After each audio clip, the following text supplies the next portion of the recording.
जाना हो कुल तो यार नहीं तो हो ही गया है। हाँ और चला अपने पट्टीदारों खिए दे दिन जाए। हाँ चला यह घर बाकी है। हाँ हाँ यार 2-3 कार्ड और बचा है। चला देखा जाए हो केहू समझा जाए दिन जाए चौरहुआ न्योता दे का है। बुलावा फिर। ऐसो केहू हा हो पट्टीदार। भैया जय राम भैया। जय राम जय राम। और हाल चाल ठीक है? सब ठीक है। कहा तही हाँ निकरा होकर पेटौना के बियाह पड़ा है हमरे। कब है? और वही में पढ़ रहा दिन तारीख है। हाँ और कहा थी आया जरूर। ठीक है भाई। हाँ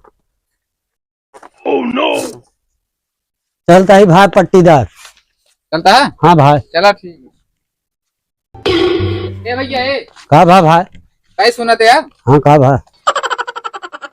ये मत कहा थी भैया जहाँ बरतिया जाए हाँ। ओके गांव और नाव कुछ लिखे नहीं है। उसे यार नाव गाँव से मतलब है बारात चले से मतलब है। तो दुनिया के चक्कर में कहे पर गाँव घरे वाली तुम्हारे पहुंच जाए 5 बजे और चले बस। यार हम हुए देखे कि ना नाव ना गांव का तो कुछ पता ही नहीं है। अरे हमारे नाव गाँव लिखाए दे तो सारे फिर कैंसिल करा दी इच्छा नहीं कराए कोई नहीं देता यार।